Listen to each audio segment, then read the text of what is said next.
Jenny Laws with Love Easily. She is at Harlem Restaurant on Richmond Street East tomorrow night. I'm Helen Mann filling in for Matt Galloway. It is 24 minutes after 6. Well, my next guest built an entire fleet of TTC streetcars all on his own, sort of. Bombardier might be able to use him. Trevor Parkin-Scabaris has been building Lego models of vintage Toronto streetcars, from horse and carriage to the first electric streetcar, which in 1892 was actually a pretty revolutionary thing, and beyond, of course. Good morning. Good morning. For those watching on CBLT, they're going to note that you are dressed in a more dapper fashion than most of our guests are. Obviously, you have a fascination with this era, but why did you start actually doing this streetcar transit project? It actually started when I started checking out archival photos of old Toronto. As I'm sure people know, there are tons of them out there. I was particularly fascinated by the Victorian era photos, and that's when I discovered Toronto's horse-drawn streetcars. I had no idea that those things had even existed, so I was fascinated, and I dug more and more, and I found that these things had been kind of lost to history. There was no merchandise, there were no color photos, and I have tons of Lego at home. You know, my dad bought me tons when I was a kid, so I felt like, well, I could build one and I'd be the only person to have a Lego horse-drawn streetcar, well, Toronto's version. I thought I could use that to kind of raise awareness of the history. I put it out there on the internet. Not too many people had much to say, so I thought, well, maybe if I do the whole evolution from the old one all the way up to our new Flux City streetcars, then it would get more attention. How large are your models? They are modular scale, meaning they are the same size to a minifigure as a real one is to a real person. Okay, so how many are we talking about? I've built 12 vehicles.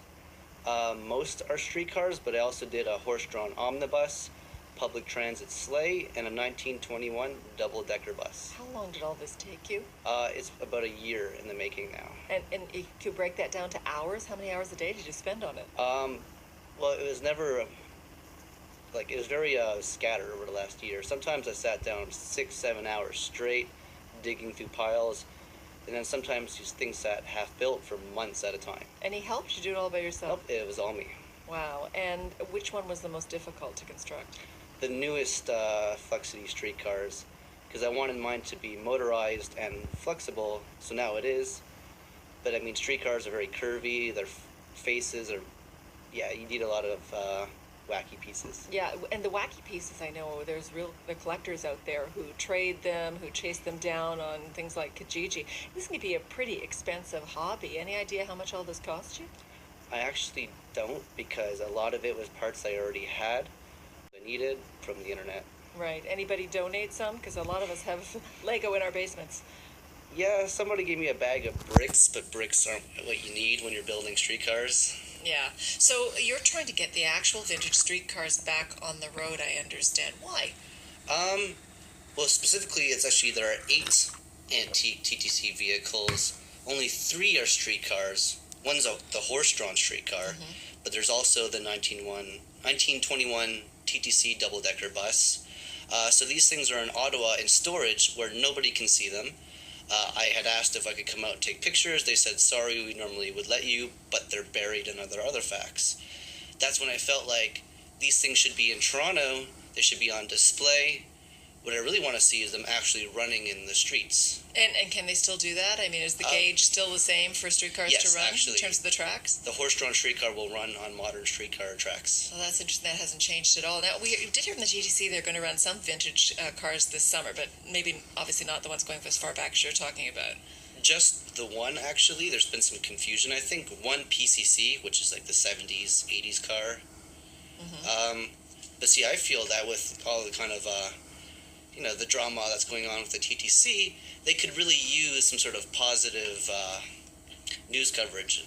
So one old streetcar is great, but I think, well, why not go all out, bring all the horse-drawn ones, the double-decker bus, have like a heritage fleet. The reminder of our history. Yes. All right. Well, thank you very much. It's good to talk with you.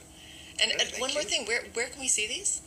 This Saturday for Doors Open Toronto, I will be at the new TTC Leslie Streetcar Barns, Leslie and Front Street, from 10 a.m. to 5 p.m., and it's free. That's excellent. Yeah, I love open doors. All right, that's great. Thanks for coming in. Thank you. Trevor Parkin-Scabarras has been recreating Toronto streetcars in Lego form. A lot of people looking forward, actually, to heading to the Leslie Barns this weekend. An opportunity to see a project that's been in the making for quite a long time. And again, Open Doors is held this weekend across the city. Coming up, we're going to talk about the cost of